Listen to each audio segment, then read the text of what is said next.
여러분 조금 오래된 영화 중에 쇼생크 탈출이라는 영화 아시나요? 저는 그 영화를 되게 좋아하는데요. 이 영화는 주인공 앤디 듀프레인이라는 은행가가 누명을 쓰고 이 쇼생크 감옥에 갇히면서 겪게 되는 여러 가지 이야기들을 보여줍니다. 이 영화의 결말은 이 앤디가 감옥에 갇힌 그 수십 년 동안 아무도 모르게 벽을 뚫고 탈출구를 만들어서 탈출에 성공하고, 그 마지막에는 그의 가장 친한 친구인 레드라는 친구와 재회하게 되는 그런 장면으로 영화가 끝이 납니다.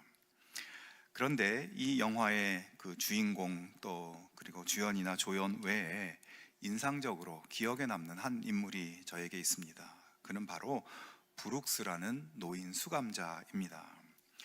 이 브룩스라는 사람은 종신형을 선고받아서 쇼생크에 수감되어 있었던 사람인데, 선한 인상에 얌전한 성격이었고, 또 그 감옥에 도서관이 있었는데 거기에 사서의 역할을 하면서 그렇게 생활하고 있었습니다. 그러다가 이 브룩스라는 사람이 종신형을 받아서 살다가 50년 만에 가석방이 되어서 드디어 자유를 얻게 됩니다. 50년 만에 가석방이 돼서 자유의 몸이 되었다면 얼마나 기쁘고 좋은 일입니까? 하지만 영화에서 그의 모습은 별로 기뻐하지를 않습니다. 화면을 보시면 무언가 불편하고 두려움에 사로잡힌 그런 모습이죠. 그는 50년간 몸에 밴 쇼생크 감옥을 동경하고 그곳의 사고방식, 삶의 방식을 버리기가 힘들었습니다. 세상으로 나와서 자유의 몸이 되었지만 자유로운 삶을 받아들이고 살아가기가 너무 힘든 것이에요. 감옥의 생활에서 자유의 생활로 바뀌었고, 그 소속이 바뀌었지만 그의 생각과 생활 방식은 바뀌어지질 않았습니다. 모두가 바라는 석방과 자유로 새로운 삶이 됐지만 옛 생활과 옛 생각에서 벗어나지 못하고 힘들어하다가 결국 비극적인 결말을 맞이합니다. 오늘 우리가 나누려는 고린도 교회의 성도들의 모습 속에 그와 비슷한 모습이 보여집니다. 그들은 복음을 듣고 예수님을 믿어 세상에서 하나님의 나라로 소속이 바뀌었지만 그들 안에 작동하는 세상에서의 삶의 방식을 여전히 붙들고 살면서 여러 가지 신앙적인, 공동체적인 문제가 일어나고 있었습니다. 성경에 보면 많은 교회들이 등장하는데 그 중에 고린도 교회는 좀 특별하고 유명한 교회라 할 수 있어요. 어떤 면이 유명한가 하면 긍정적이고 좋은 면에서 유명하면 좋겠는데 문제 많은 교회로 유명했습니다. 너무 문제가 많아서 사도 바울이 빨리 이 고린도 교회에 직접 방문해서 문제를 해결하려고 했지만 도무지 길이 열리지 않아서 상황이 여의치 않아 우선 편지를 통해서 문제를 해결해 보고자 오늘 이 고린도서를 쓰고 있습니다. 먼저 고린도 교회가 세워진 이 고린도라는 도시에 대해서 우리가 잠깐만 살펴보려고 합니다. 지도를 보시면 고린도는 오늘의 그리스 반도에 위치하고 있고, 동쪽으로는 로마와 또 동쪽으로는 아시아를 향하는 항구, 서쪽으로는 로마를 향하는 항구를 모두 가지고 있어서 이 로마와 아시아를 연결하는 해상 교통로와 육로를 확보하고 있는 그런 중요한 도시였습니다. 그래서 막대한 통행세와 물류 수익으로 엄청난 재정적 번영을 이루고 있었습니다. 그리고 로마의 아가야주 수도로서 로마 총독이 주재하고 있는 행정 도시이기도 했습니다. 이 고린도의 이런 조건들 때문에 그래서 여러 지역의 수많은 사람들이 이 도시로 몰려들었고, 그러다 보니 다양한 문화가 번성하고 또 철학이나 수사학 같은 학문이 성행하고, 그리고 각 지역의 종교들이 다 이곳에 모여들어서 종교적인 혼합주의와 또 도덕적 타락이 일상적으로 벌어지고 있었습니다. 이러한 도시에 바울이 방문해서 복음을 전하고 많은 사람들이 은혜를 받아 회개하고 세례를 받고 교회 공동체가 세워지게 됩니다. 바울은 1년 6개월 동안 고린도에 머물면서 사역을 하였는데, 사실 이때 바울이 생계가 좀 어려워서 낮에는 자신의 직업인 천막 만드는 일을 했고, 밤에는 복음을 전하고 말씀을 가르치는 그런 사역을 하였습니다. 그런 가운데 바울은 유대인들의 반대와 핍박을 받아서 쫓겨나기도 하고, 유대인들에 의해서 로마 총독에게 고발돼서 총독의 재판정까지 끌려가는, 그랬다가 풀려나는 위험천만한 사건들도 겪었습니다. 하지만 바울의 그러한 헌신적인 노력들은 헛되지 않았고, 교회는 점점 성장하게 됐습니다. 자, 그렇게 성공적인 고린도 교회 개척 사역을 마친 후 바울은 다시 다른 지역으로 이동해서 선교 사역을 이어가죠. 그렇게 그 후 3, 4년이 지난 다음 바울이 이 에베소에 머물러 있는 동안 고린도 교회에서 여러 가지 소식을 듣게 됩니다. 그런데 그 소식들은 좋은 소식들이 아니라 대부분 심각한 문제의 소식들이었어요. 그 가운데 가장 먼저 등장하는 것은 바로 교회 안에 여러 분파들이 있다는 것이었습니다. 교회 안에 4개의 분파가 있었던 것으로 보이는데, 고린도전서 1장 12절에 보면 바울파, 아볼로파, 게바파, 그리스도파로 이렇게 나뉘어져 있었다고 말씀하고 있습니다. 바울파는 바울이 최고라고 생각하며 바울에게 속해 있다라고 하는 사람들이죠. 바울은 말씀드렸듯이 고린도 교회의 설립자였고, 낮에는 일하고 밤에는 전도하고 말씀을 가르치며 여러 가지 초창기의 핍박을 감수하면서 모든 것을 걸고 사역을 했어요. 그런 바울에게 복음을 듣고 바울을 통해서 믿음 갖게 되고 바울에게 세례를 받고 말씀을 배우고 은혜를 받게 된 고린도 교회의 초기 성도들은 자신들의 영적 지도자인 바울을 따르는 사람들이라고 자처하면서 소위 바울파가 된 것입니다. 그 다음은 아볼로파가 있습니다. 아볼로라는 인물은 사도행전 18장 24절에 소개되고 있는데, 그는 알렉산드리아 출신이라고 합니다. 이 알렉산드리아는 북아프리카에 있는 로마 제국에서 2번째로 큰 도시로 학문의 중심지였어요. 그래서 아볼로는 이 지역 출신으로서 지식과 학문에 출중하였고, 특별히 성경에도 능통했고, 수사학의 훈련을 받아서 이 언변이 탁월했습니다. 자, 그런 아볼로가 바울이 고린도를 떠난 후 뒤를 이어서 고린도 교회에서 사역을 한 거예요. 고린도 교회 성도들은 바울 이후에 이렇게 뛰어난 지식과 언변을 가진 아볼로를 통해서 말씀을 배우고 설교를 듣고 양육을 받아서 교회가 더욱 성장하게 됐습니다. 그러자 성도들 가운데 특별히 아볼로를 따르고 좋아하는 사람들이 생기고 소위 아볼로파가 만들어진 거예요. 세 번째는 게바파입니다. 게바는 베드로를 말합니다. 베드로가 고린도에 왔었는지는 어디에도 기록이 없지만, 베드로는 예수님의 수제자로 워낙 유명한 인물이고 평판과 영향력이 막강한 사도죠. 아마도 고린도 교회 내에 이 유대인 성도들, 또 유대적인 성향이 있는 성도들은 이 베드로를 추종하였을 것으로 보이고 게바파가 되었습니다. 네 번째 그리스도파는 앞에 말한 바울파, 아볼로파, 게바파 어디에도 속하지 않으면서 그렇게 하는 것은 잘못됐다, 오직 우리만이 그리스도에게 속한 진정한 그리스도인이라고 배타적인 주장을 하는 사람들이 있었습니다. 자, 그러면 왜 이런 문제가 고린도 교회에서 일어난 것일까? 고린도 교회의 이 문제에 대한 여러 가지 원인들이 있겠지만, 한 가지 생각해 볼 수 있는 것은 이 문제가 당시에 고린도를 비롯한 이 그리스 지역의 여러 도시들에서 그 사람들이 행하는 어떤 관행에서 비롯된 것이라는 설명입니다. 그리스는 철학으로 유명한 나라죠. 그래서 고대 헬라 철학이 융성했던 곳이죠. 그래서 사람들은 유명한 철학자들에게 배우고 그 철학자의 제자가 되기도 하고 서로 그 철학의 학파에 소속되어 있다는 것을 자부심으로 여겼습니다. 그리고 자신들의 학파가 더 우월하다는 것을 토론하고 논쟁하는 것이 사람들의 유행처럼 그렇게 살았어요. 유명한 그리스 철학자 소크라테스, 플라톤, 아리스토텔레스 이런 사람들을 따르는 것처럼 말입니다.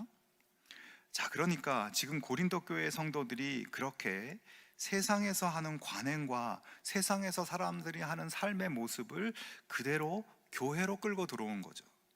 무슨 학자들이나 위대한 인물들을 추종하는 그런 세상의 관습대로 교회 안에서 바울에게 가르침을 받은 사람은 바울파, 아볼로의 지식과 언변을 통해 은혜를 받은 사람은 아볼로파, 나는 고린도에 살고 있지만 나의 뿌리는 유대인이다, 그래서 유대적인 가르침을 주는 베드로가 좋다 하면서 베드로파, 이렇게 나뉘어진 것이에요.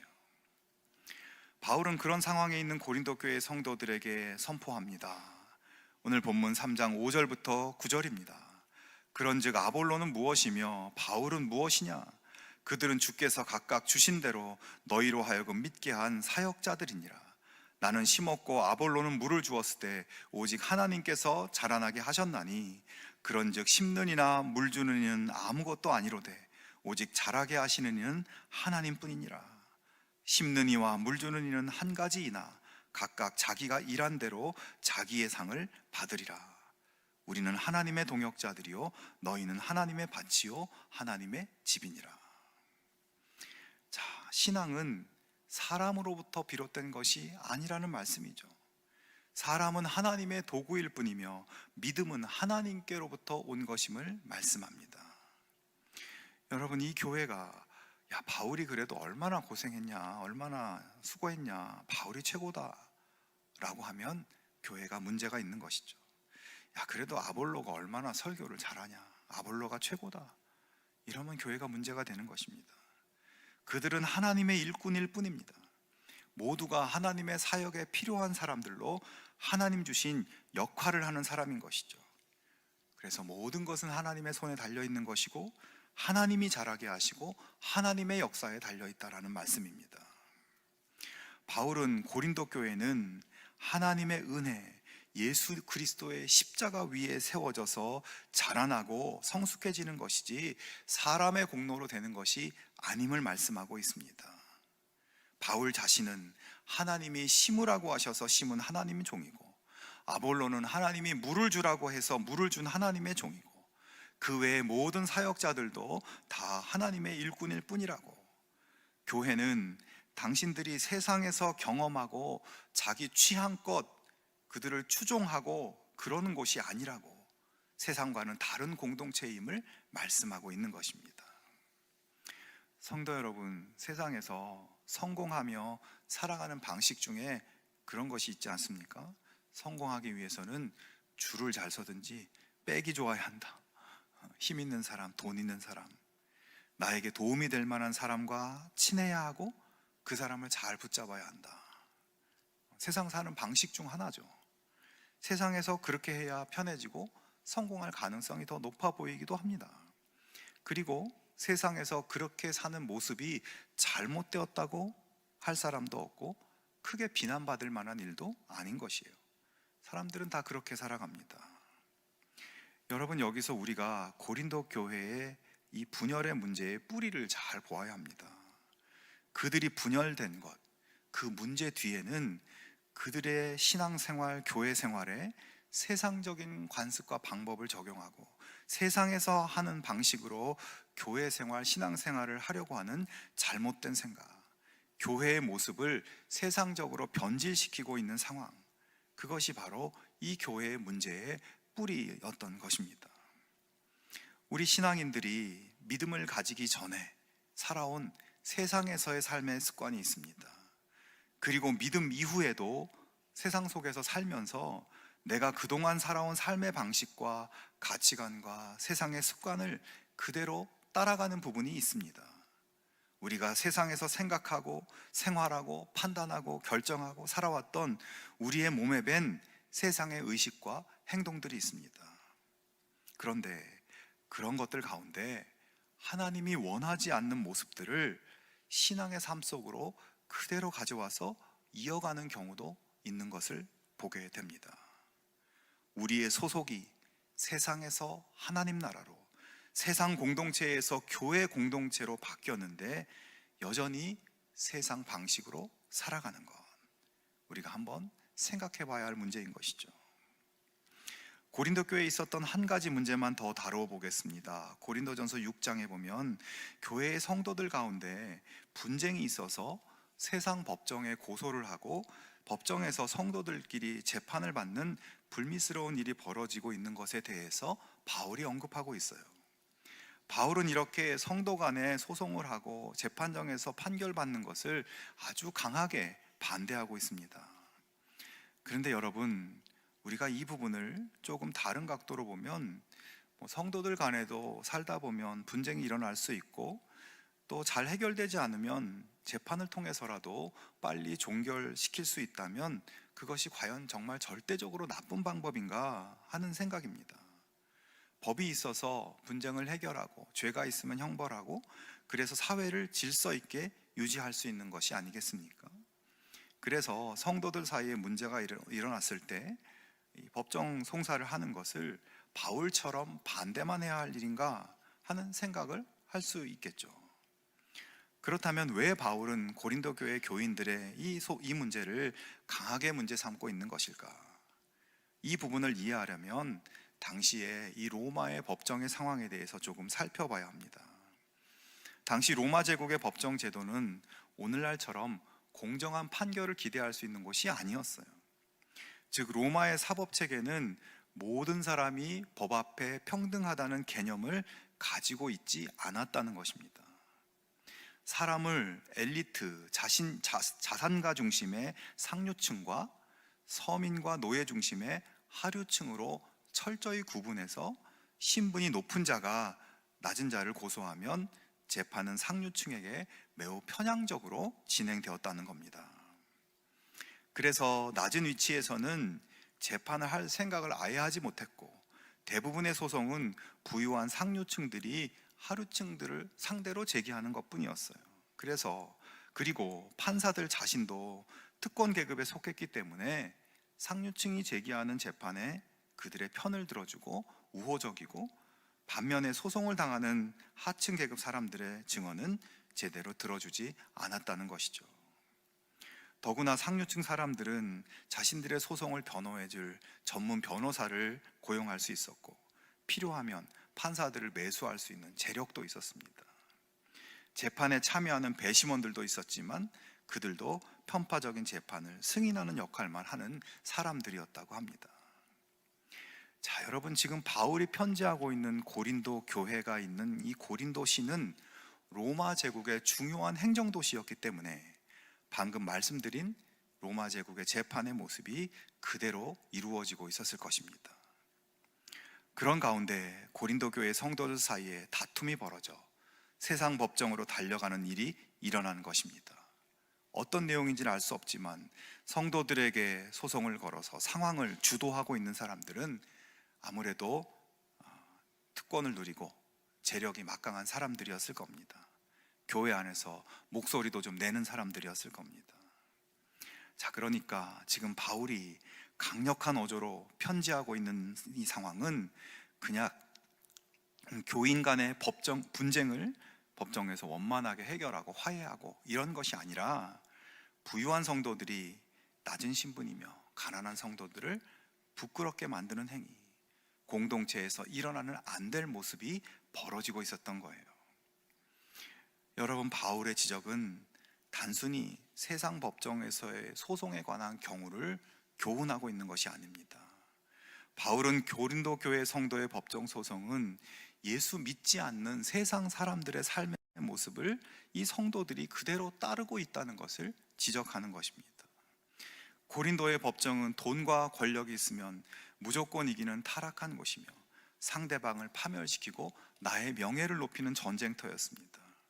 바울은 성도들이 그런 세상에 살아가는 세상 시민의 삶의 방식을 따르면서 불의한 방식과 이 시스템에 동조하고 있는 모습, 하나님 나라의 시민으로 부르심 받은 성도들이 갈등이나 문제를 하나님 나라 백성의 방식인 복음의 능력과 사랑으로 해결하려 하지 않는 그 모습을 책망하고 있는 것이죠. 세상에서 흔하게 벌어지고 있는 일이고 보통 사람들은 다 그렇게 살아가고 있습니다. 그렇게 한다고 비난받거나 잘못된 것이 아니라고 여겨지고 있습니다.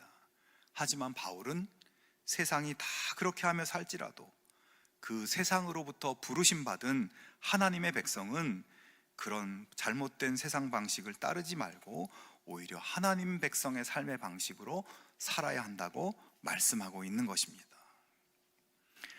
성도 여러분, 성도는 세상에서 부르심을 받아 세상으로 보내심 받은 사람들입니다.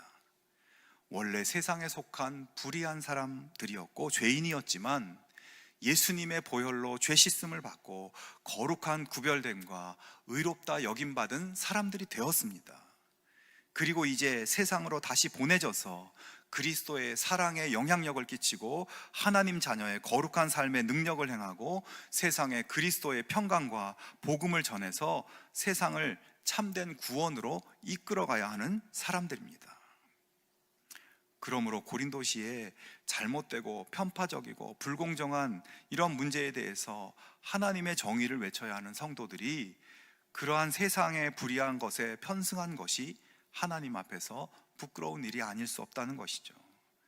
세상 사람들이 다 맞다고 하고 잘못이 아니라고 할지라도 하나님 백성으로서 하나님의 뜻에 비추어서 판단할 수 있어야 된다는 겁니다. 오늘 우리도 하나님 백성으로서 이 세상에 보내져서 세상에 살면서 세상에 의롭지 못한 모습에 끌려다니는 것이 아니라 하나님의 선하심과 하나님의 긍휼하심과 하나님의 의로우심을 드러낼 수 있는 믿음의 길을 우리 모두가 다 걸어가야 할 줄로 믿습니다. 세상 사람들이 다 그렇게 살고 다 그렇게 생각하고 그것이 맞는 것처럼 보일지라도 우리는 하나님의 뜻 안에서 받지 못할 것은 받지 않고 온전히 하나님의 뜻을 이루어가는 삶을 살아가야 하는 것입니다. 여러분, 지금 고린도 교회의 두 가지 문제를 보았는데요, 성경에서 다루어지는 이 교회의 여러 가지 다른 문제들도 결국 다 비슷한 원인들로부터 비롯됩니다.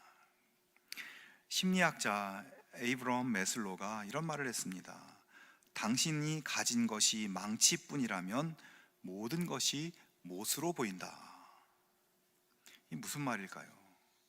사람은 자신이 익숙한 도구와 방식으로만 문제를 보려는 경향이 있다는 것이죠.